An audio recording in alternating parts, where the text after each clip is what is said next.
공업통계 응용 Applied Engineering Statistics Data Summary 자료와 요약 동영상 강의입니다.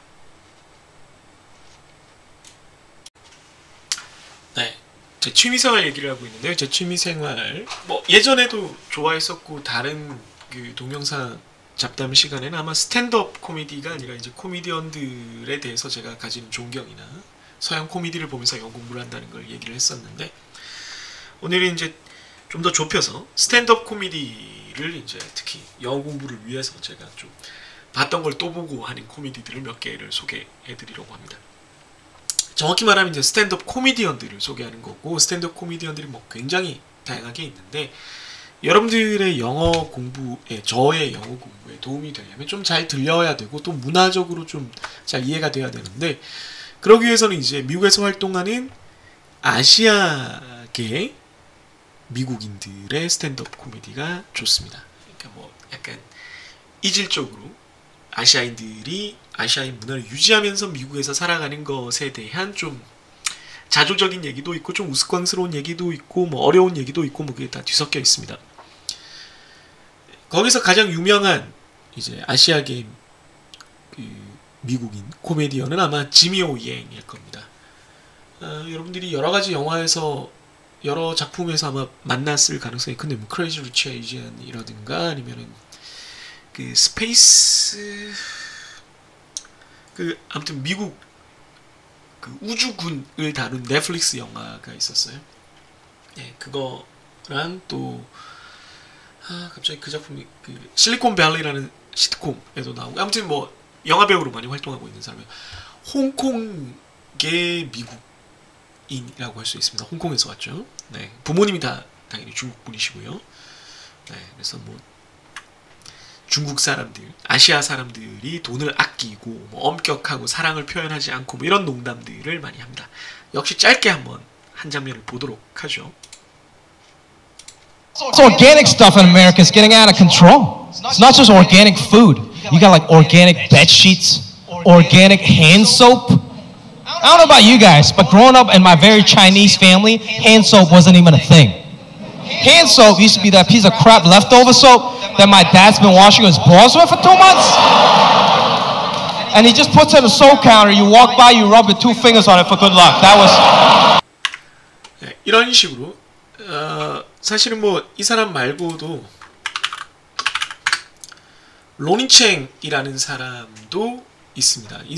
사실은 그냥 스탠드업 코미디 자체로만 치면은 이분이 좀 더 유명할 수도 있습니다. 그래서 이분에 대한 소개도 할 수 있겠지만, 아무튼 지미 오이앵이나 로니챙이나 아니면 아까 마이클 요나 또 다른 코미디언들이 많이 있어요. 켄 정도 사실은 스탠드업을 하기도 하고 많은 코미디언들이 있는데, 약간 스테레오타입이 있는 거죠. 아시아계 부모들은 자식에게 만족하지 않고 항상 더 공부를 잘할 것을 요구하고, 의사가 될 것을 요구하고, 변호사가 될 것을 요구하고, 돈을 많이 벌 것을 요구하고, 아무튼 그런 거죠. 부모 말을 잘 들어야 되고 그런 것들입니다.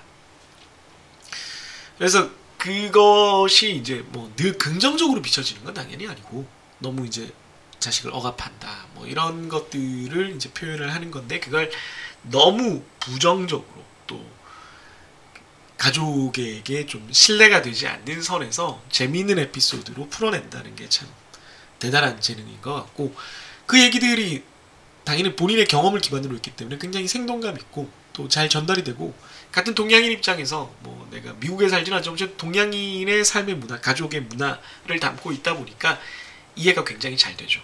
그래서 이해가 잘 되는 구성을 가지고 있다. 그래서 여러분들이 요 스탠드업 코미디언들의 코미디를 이제 동영상으로 접했을 때는 영어 공부하는 데 상당히 많이 좀 도움이 될 수 있지 않을까. 로니챙을 아까 살짝 보여드렸는데, 로니챙 같은 경우는 넷플릭스에 아직 풀 버전이 올라와 있고요. 지미 오이앵도 아마 올라와 있었던 걸로 기억하는데 아직 있는지는 모르겠습니다. 그래서 이 스탠드업 코미디 마이클 요에 비해서 지미 오이앵이나 로니챙은 훨씬 더 유명하기 때문에 여러분들이 자막도 다양하게 구할 수 있고, 영어 자막, 한글 자막을 특히 넷플릭스면은 같이 보면서 또 번갈아 보면서 이런 표현을 쓰는구나, 이런 재미있는 표현은 또 요런 표현은 요런 톤으로 살리는구나를 알게 되면 좀 더 이제 영어를 하는데 도움이 많이 될 것 같습니다. 저도 영어를 잘 못하지만 이번에 미국 갔다 와서 이제 느낀 게 말을 길게 하는 것도 중요하지만 중요한 포인트 우리도 그렇잖아요. 친구들 사이에서 야, 그거 아니야? 이렇게 짧게 말을 되받아치거나 아닌 것 같은데 뭐 아니면 뭘 떨어뜨리면은 이거 봐라 뭐 아니면 손에 기름 발랐니? 뭐 이런 식으로 이제 흔히 우리가 관용적으로 쓸 수 있는 유머를 짧게 곁들여서 너의 감정을 잘 이해하고 있다, 공감하고 있다, 지금 이 상황을 내가 이해하고 있고 그걸 이렇게 생각한다, 같이 웃자, 이런 같이 즐겁게 웃으면서 이 상황을 넘어가자라는 내 의도를 잘 전달하는 것이 상대방에게 큰 메리트, 매력으로 작용한다라는 것을 다시 한번 느꼈습니다. 그래서 원래도 그런 걸 제가 추구하긴 했지만 특히나 여러분들이랑 수업을 할 때도 짧은 얘기들을 여러 번 하려고 노력을 많이 하고 있지만 동영상을 길게 하면서 그죠? 앞으로도 이렇게 동영상을 보면서 제가 그런 걸 많이 스스로 가지려고 노력을 할 텐데 여러분들도 그랬으면 좋겠다. 그게 영어 공부에도 꽤 도움이 되더라. 이런 얘기로 마무리를 하도록 하겠습니다. 앞으로도 뭐 이런저런 얘기들을 할 텐데 가끔씩 이렇게 좀 살아가는 데 도움이 되는 얘기도 많이 하고 그럴게요.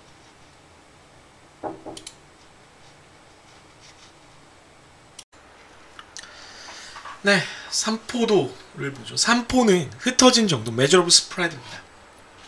자료가 우리 앞에 주어졌을 때 얘네들의 중심이 어디 있는지를 알고 싶은 대표값 말고도 얘네들이 얼마나 흩어졌는지를 알고 싶은 삼포에 관한 통계량도 우리가 좀 많이 사용을 합니다.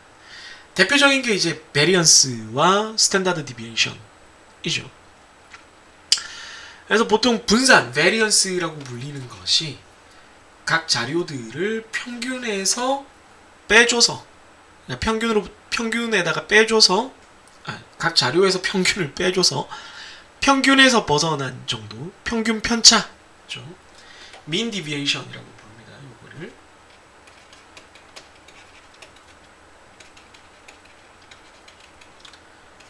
보통 평균이라는 말은 안 쓰기도 합니다.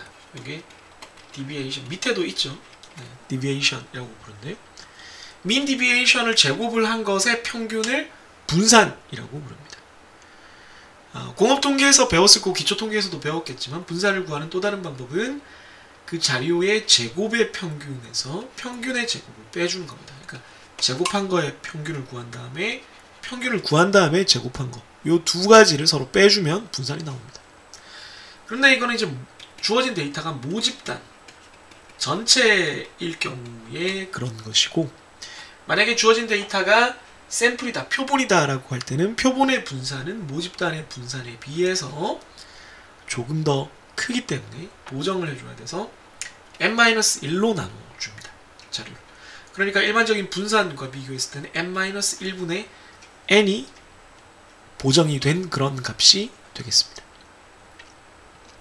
그래서 표본 분산과 샘플 분산 이렇게 다르고요. 그럼 표준 편차는 어떻게 되냐? 표준 편차는 모집단의 경우에는 이렇게 쓰고요.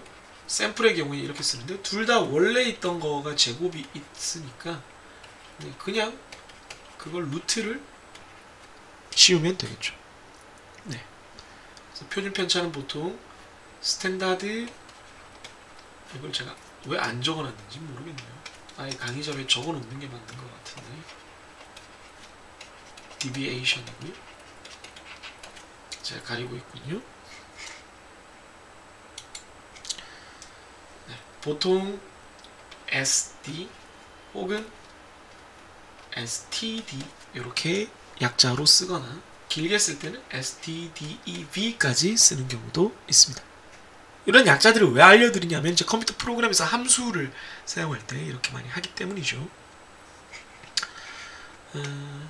계속 사라질 수는 없으니. 네. 변동계수라는 게 있습니다.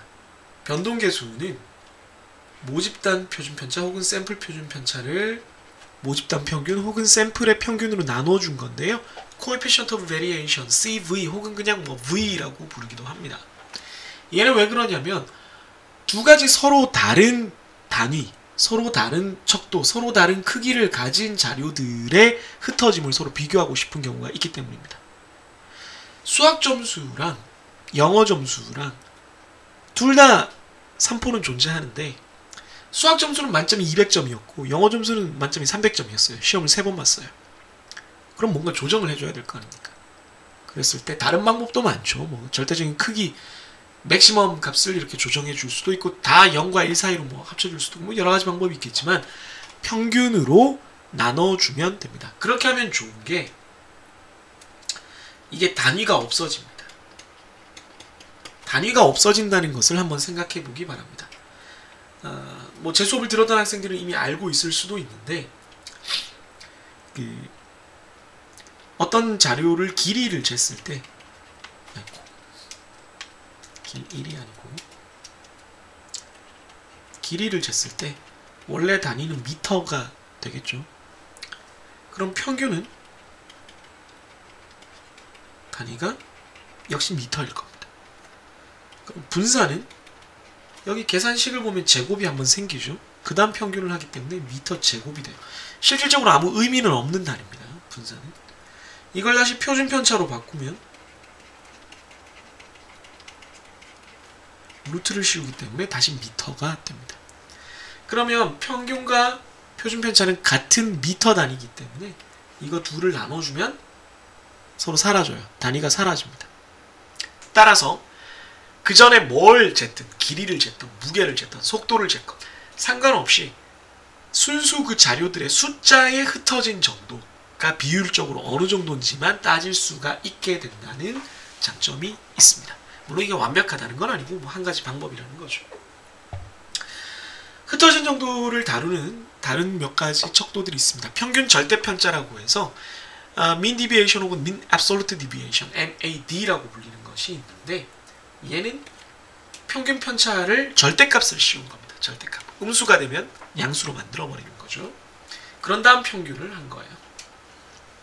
네. 얘는 길이가 미터 단위로 측정됐을 때 MAD는 역시나 똑같이 미터 단위라는 장점이 있습니다. 좀 더 이해하기 쉽죠. 평균적으로 얼마나 떨어졌냐. 표준 편차랑 단위는 똑같은데 표준 편차는 제곱했다가 되돌리기 때문에 이 두 개가 미묘하게 좀 달라집니다. 이 미묘하게 다른 게 어떨 건지 어떤 의미일지 한번 생각해 보기 바랍니다. 역시 질문할 거고요. 범위는 최대값과 최소값의 차이니까요. 네. 순서를 반대로 썼네요. 오타입니다. 제일 큰 거에서 제일 작은 걸 빼야 되겠죠. 네. n번째로 작은 값, 즉 따라서 제일 큰 값에서 제일 작은 값, 그러니까 맥시멈에서 미니멈 뺀 거라고 생각하면 됩니다. 4분의 수 범위는 IQR이라고 해서 IQR이라고 해서 인터쿼탈 레인지, 아까 말씀드렸다시피 전체 데이터를 4조각으로 나눴을 때 여기가 Q1이고 여기가 Q3면 여기서 여기까지의 거리가 IQR이 되겠습니다. 그런 다음 IQR을 1.5배 한 것을 우리가 수염이라고 부릅니다. 그래서 여기서부터 수염을 이렇게 그려요. 1.5배에서. 나중에 이건 다음 단원에 시각화할 때 배울 겁니다. 박스 위스커 플러스. 그럼 이 바깥은 뭐냐? 이 바깥은 여기서부터는 이상치라고 부릅니다. 네, 이상치. 뭐 펜스 울타리라고 불러요. 여기를. 나중에 다시 얘기하겠습니다만. 그래서 이걸 아웃라이어라고.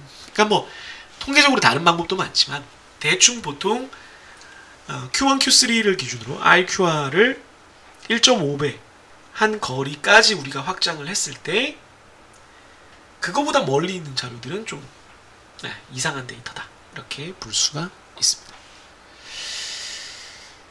예제 2-4 실습 파일의 데이터를 이용해서 또 분산, 변동계수, 평균 절대 편차, 범위, 사분위수 범위를 구해보시오 라고 되어 있습니다. 이것도 뭐 간단하게 후라락 살펴보도록 하죠. 네, 삼포도 예제 같이 보죠. 역시 데이터를 이용하면 되기 때문에 간단하니까 금방금방 한번 보겠습니다. 분산 같은 경우는 함수가 variance.p가 있고요. 모집단의 분산을 구하는 variance.s가 있습니다. variance p로 구하면 79.5였는데 variance.s로 해보면 80.303 조금 커지죠. 말씀드린 대로.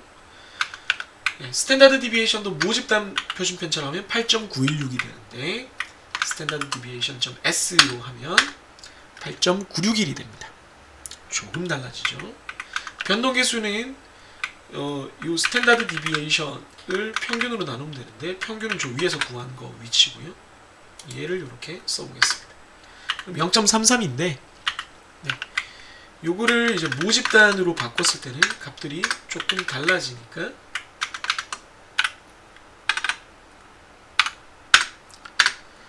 0.330으로 살짝 달라진 걸 볼 수 있습니다. 평균 절대 편차 같은 경우에도 제가 혹시 이제 여러분들이 잘 이해가 안 될까봐 옆에다가 이렇게 다 일일이 민 디비에이션을 계산을 해놓고 그걸 이렇게 평균시키는 방식을 네, 보여드리고는 있지만 네, 그게 뭐죠? 그러지 말고 그냥 average deviation이라는 함수를 쓰면 한 번에 해결이 됩니다. 그리고 최대와 최소 같은 경우에도 화면이 안 보이나요? 네, 여기 있습니다. 자꾸 마우스가 날아가네요. 네. 최대와 최소 같은 경우에도 max 함수와 min 함수를 쓰는 것이 일반적이지만 몇 번째로 큰 값을 구한다라는 large를 적용을 해서 첫 번째, 몇 번째로 작은 값을 구한다라고 해서 small을 적용해서 첫 번째 이렇게 해도 됩니다. 그래서 범위를 large 첫 번째에서 small 첫 번째 뺀다 이렇게 계산하셔도 되겠습니다. 다음으로 4분의 수를 구해보면요. 뭐 역시나 마찬가지로 쿼타일로 해서 데이터는 똑같은 데이터 계속 쓰고 있고요. 첫 번째 4분의 수, 두 번째 4분의 수, 세 번째 4분의 수. 그래서 4분의 수 거리는 Q3와 Q1의 차이가 되겠습니다. 참고로 보시면 두 번째 4분의 수 24.85가 위에서 구한 중앙값과 같다는 것을 알 수가 있습니다. 간단하죠?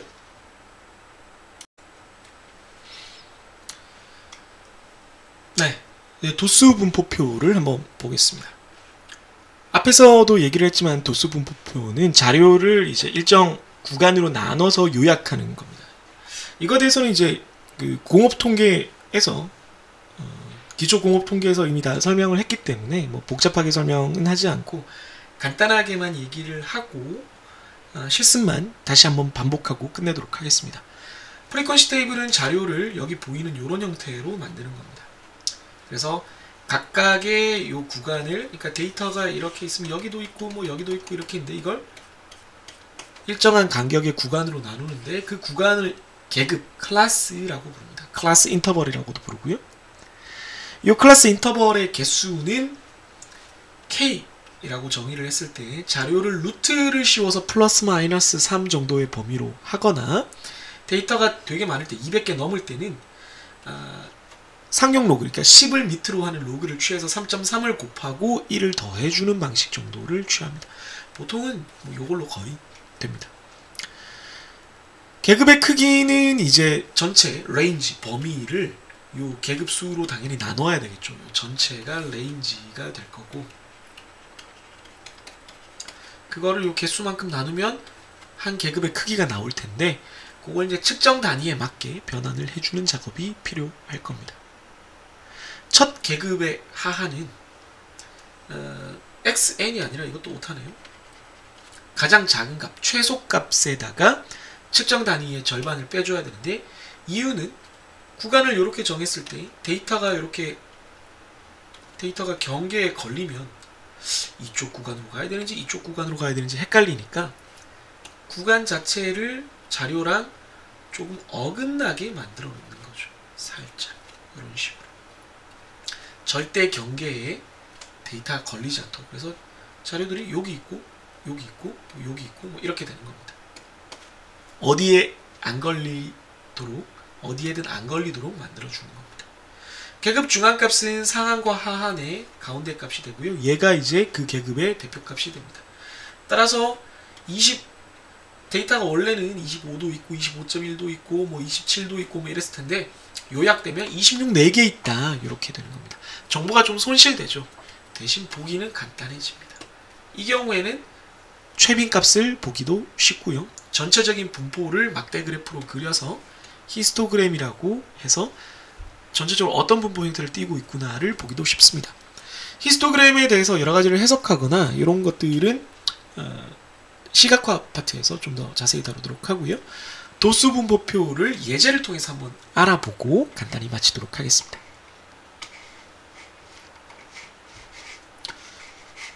어디 갔니? 마우스.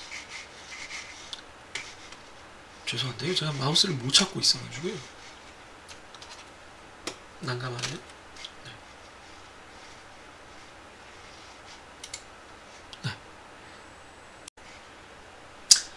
네, 2-5번 도수 분포표 예제 한번 보겠습니다. 시스 파일 데이터를 이용해서 도수 분포표를 만들고 가중평균과 분산을 구하는 겁니다. 자료 개수는 데이터 0203의 카운트를 먹이면 100개라는 걸 알 수가 있고요. 계급수는 이제 뭐 루트 취하면 10개인데 뭐 플러스 마이너스 할 수 있는데 뭐 10개로 하죠. 깔끔하니까. 계급 크기는 이제 레인지를 우리가 구했었거든요. 저 위에서. 이게 레인지입니다. 살짝 위로 가서 B29를 보시면 네, 범위가 여기 안 보이는데 얘거든요. 요 자리인데 왜 안 보이냐. 네, 요거죠. 39.4를 10개로 나눈 거니까 네, 30.94인데 반올림해서 4로 만들었습니다. 첫 계급의 하하는 최소값에다가 뭐 0.1 단위로 지금 존재를 하니까 0.05로 하도록 하겠습니다. 3.9를 그대로 써도 되는데요. 뭐 3.94인데 이거 소점 둘째 자리니까 첫째 자리까지 해야 되겠군요. 네, 이렇게 하도록 하겠습니다. 그럼 3.9가 되겠네요. 네. 그런 다음에 첫 계급 하는 최소값에서 측정 단위의 절반을 빼준 거고요. 최대값은 최대값입니다. 이 최대값이 넘을 때까지 작업을 반복해주면 되고요. 역시 이거 다 아는 거니까 간단하게 설명하겠습니다. 첫 계급 하는 13.45고요. 거기서 요 레인지만큼 더해줍니다. 계급 중앙값은 그거의 절반이 되고요. 도수는 요 전체 데이터를 상한보다 작은 개수, 전체 데이터를 하한보다 작은 개수를 세서 그 사이에 몇 개가 있는지를 빼주면 됩니다. 그랬더니 13개가 나왔고요. 계급 중앙값의 제곱, x의 제곱과 편차의 제곱을 구해서 나중에 분산 이런 거 구할 때 사용을 하겠습니다. 다음 계급의 하하는 그 전 계급의 상한이 되고요.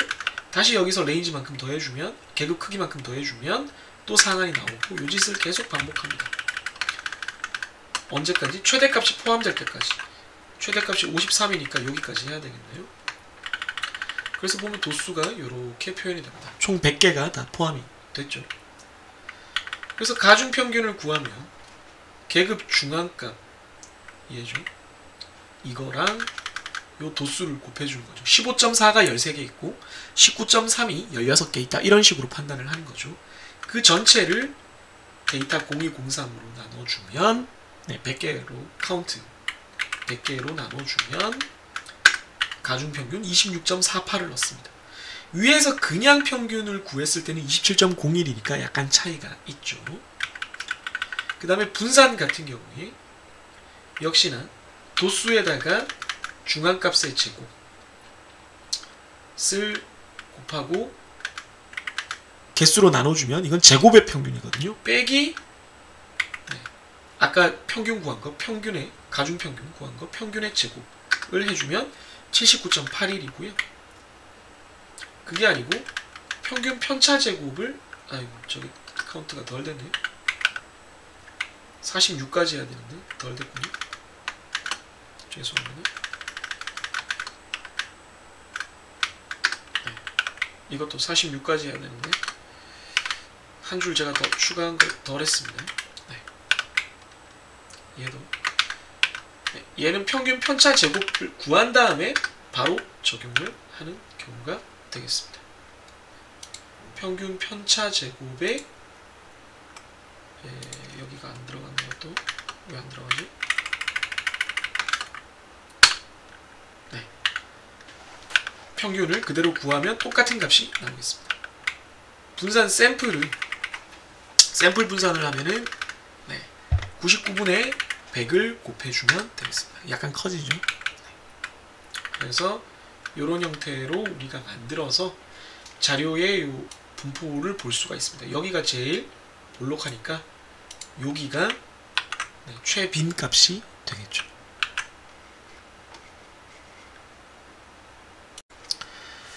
네, 자료 분포의 형태입니다. 자료의 중심점, 대표값이 어디고 산포 흩어진 정도가 어디고 이런 것까지 봤는데, 자료가 좌우 대칭으로 분포하느냐 아니냐 뭐 등등등을 따지는 전체 모양새가 어떻게 되냐, 뭐 나중에 히스토그램 그리거나 이제 덴시티 플롯을 보면 알지만 막 이런 식으로 되는 이런 전체적인 모양을 최대한 우리가 요약해서 숫자로 나타낼 수 있는 방법이 뭐가 있느냐라고 할 때 제일 먼저 다루는 거는 대칭이냐 비대칭이냐 하는 겁니다. 그걸 스큐니스, 외도라고 부르고요. 좀 오타가 났는데 여기가 없어야 돼요. 시그마분의 x-뮤의 3승의 기대값이 되고요. 여기에 보면은 이게 시그마 3승분의 뮤 3입니다. 뮤의 3승이 아니고 뮤 3입니다. 요 밑에 있습니다. 이렇게 정의되는 값이고, 이게 대칭일 때 0이 됩니다. 대칭일 때. 그래서 대칭일 때는 스큐가 0이고, 이게 뭐죠? 최빈값이죠. 최빈값과 중앙값과 평균이 다 똑같은 곳에 있습니다. 대체로. 물론 대칭인데 최빈값이 가운데 안 있을 수도 있어요. 뭐 이렇게 돼서 좌우 대칭인데 이렇게 될 수, 쌍봉형일 때 그럴 수야 있겠지만, 최빈값은 여기 있고 중앙값은 여기 있고 뭐 이렇게 될 수는 있지만, 그냥 일반적인 단봉 형태일 경우를 얘기를 하는 겁니다. 우측 외도, 좌측 외도가 있는데 그걸 다 외우기 힘드니까 한쪽만 외우라고 제가 늘 얘기를 하는데, 우측 외도가 이렇게 생긴 겁니다. 미끄럼틀 타고 어디로 가느냐를 보면 됩니다. 이걸 right skew 혹은 positive, 양의 스큐라고 부르고요. 그럴 때 생각해 보시면 엄청 큰 값이 있기 때문에 평균이 제일 멀리 있고요. 중앙값이 여기 있고 최빈값은 여기 있습니다. 부의 불평등 생각하시면 돼요. 어마어마한 부자들이 있기 때문에 평균 소득, 평균 자산은 우리나라가 되게 크게 느껴지지만, 등수로 쫙 세웠을 때 정확히 우리나라 사람의 50%가 되는 소득이나 자산은 평균보다 한참 낮을 겁니다. 게다가 대다수의 사람이 가지고 있는, 대다수가 아니라 가장 많이 보이는 자산 규모는 그거보다도 훨씬 낮을 겁니다. 네, 그게 우측 외도고, 대칭적이지 않고 불평등이라고 좀 산포가 고르지 않은, 한쪽으로 좀 치우쳐져 있는 경우를 이렇게 볼 수가 있습니다. 이 경우는 작은 값이 몰려있고 큰 값은 좀 멀리 흩어져 있는 그런 경우가 되는 거죠. 로그 변환과 외도는 이 자료를 x를 lnx 형태로 변환을 하면 상대적으로 이렇게 생긴 게 좀 비교적 그래도 거의 정규 분포에 가깝게, 대칭에 가깝게 보이는 경우가 많기 때문입니다. 제가 실습 파일에 올려놨으니까 한번 직접 로그 변환하면서 그게 어떻게 달라지는지 한번 따로 뭐 예제풀이에서는 보여드리지 않겠지만 한번 해보기를 바랍니다. 큐토시스의 경우에는 자료의 분포가 뾰족한 정도를 말하고요. 시그마분의 x-뮤의 4승의 기대값입니다. 이건 시그마 4승분의 네 번째 모멘트, 포스 모멘트고요. 정규 분포를 3으로 합니다. 3보다 크면 클수록 뾰족해지는 겁니다. 그러니까 분산이 아니라 이런 모양인데, 여기서는 살짝 두껍고 여기서는 살짝 뾰족하면 분산은 그대로인데 더 뾰족해질 수가 있죠. 그거를 큐토하다, 뾰족하다 라고 합니다. 특정 값에, 특히 가운데에 얼마나 집중되어 있느냐를 보는 척도입니다. 이런 걸 계산할 때 계속 이런 것들이 등장을 하는데, 나중에 이제 여러분들한테 이걸 또 설명을 하겠지만, 이거를 정률, 모멘트라고 부릅니다. 자료 분포의 형태를 표현하는 척도이고요. 기본적으로는 원점 정률을 사용을 해서 MK라고 부르는데, 걔는 자료의 K승의 기대값입니다. K승의 기대값. 근데 자료 자체의 평균이죠. 중심 정률은 μK인데요. μK는 자료 그 값에서 평균값을 뺀 1차 정률인 평균값을 뺀 편차의 K승의 기대값으로 표현합니다. 그래서 여기서 보면 이게 기대값이니까 μ4가 되는 거죠. 그래서 요걸 가지고 1차 정률만 안다는 거는 평균만 안다는 거고 1차 정률만 안다는 거는 평균만 우리가 안다는 거예요. 그러면 흩어진 정도는 모르겠고 대충 가운데가 어딘지는 알아요. 2차 정률까지 안다 그러면 분산을 하는 겁니다. 자료가 어디가 가운데인지도 알고 좀 흩어진 정도도 압니다. 3차 정률까지 안다 그러면 외도를 아는 겁니다. 가운데가 대충 어딘지도 알고 흩어진 정도도 알고 이게 대칭인지 아닌지도 아는 겁니다. 4차 정률은 첨도까지 아는 겁니다. 이렇게 점점 갈수록 정보가 추가되면 추가될수록 이 자료의 형태를 좀 더 우리가 잘 알 수 있는 거죠. 이건 이제 몇 개 제한된 샘플 자료라고 생각하지 말고 확률 분포라고 생각을 하면 확률 분포의 이 정률, 모멘트에 대한 정보가 많이 있으면 많이 있을수록 그 확률 분포 자체에 대한 정보를 알고 있는 것과 똑같아지는 효과가 있습니다. 그래서 어디까지 우리가 정보를 획득할 거냐. 물론 정보를 하나 더 획득하는 게 쉬운 일은 아니죠. 노력이 많이 들지만 어떤 경우에는 여기까지만 있어도 되겠다. 어떤 경우에는 이 정도까지는 알아야 되겠다. 어떤 경우에는 그 이상 알고 싶다. 뭐 이런 거를 이제 우리가 생각을 하게 됩니다. 그럼 마지막으로 히스토그램을 뭐 시각화해서 다시 보겠지만 실스 파일 데이터를 이용을 해서 히스토그램을 그리고 히스토그램이 중요한 게 아니라 위치 척도와 이제 외도와의 관계를 한번 확인해 보라는 과제를 한번 해보도록 하겠습니다. 네, 히스토그램을 그리는 문제입니다.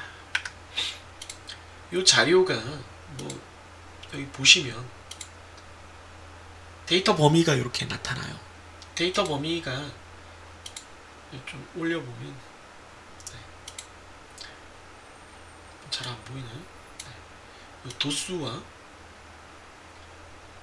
취소를 눌러야겠네요. 도수와 계급 중앙값으로 이렇게 선택이 되어 있습니다. 그래서 계급 중앙값은 여기에 표현이 되고 도수는 여기에 표현이 되게끔 제가 그림을 만들어 놨고요. 그래서 보시면 형태가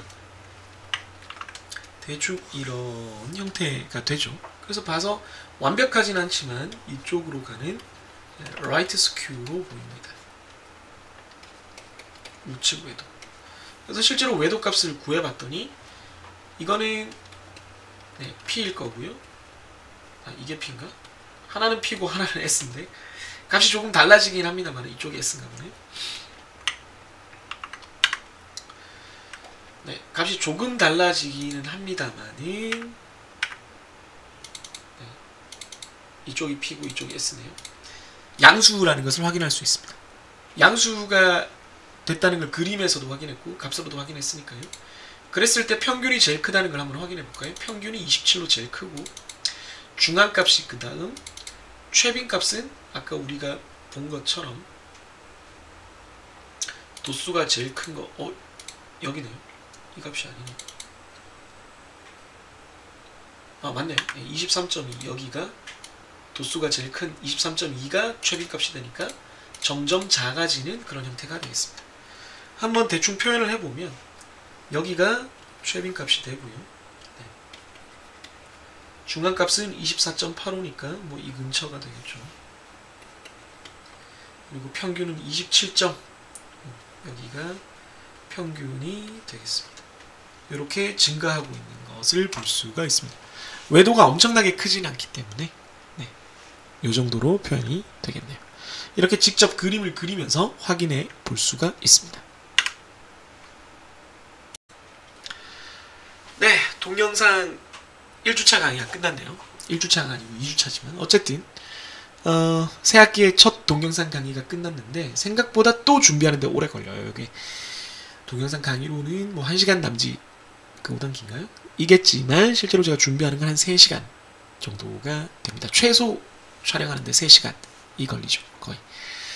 그래서 여러분들에게 말씀드리고 싶은 거는 그냥 오프라인으로 강의를 하는 거에 비해서 훨씬 더 노력도 많이 들고 제가 준비해야 될 것도 많고 저 나름대로 신경도 쓰이고 어렵지만 여러분들의 도움이 된다라는 믿음을 가지고 도움이 될 거라는 믿음을 가지고 이렇게 하고 있다라는 거고요. 여러분들이 이걸로 정말로 도움이 되려면 돌려보고 또 질문도 많이 하고 그렇게 해주셔야 됩니다. 수업 시간에 또 제가 질문을 하겠지만 그거 말고 유튜브 댓글로도 혹은 HOCW에게 나중에 올라가면 거기 댓글로도 많이 질문을 올려주시면 네, 제가 최대한 성심성의껏 대답을 해드리면서 또 여러분들이 공부를 더 효과적으로 해나갈 수 있도록 돕겠습니다. 그럼 저는 다음 동영상 시간 혹은 오프라인 수업 시간에 여러분들을 만나도록 할 거고요.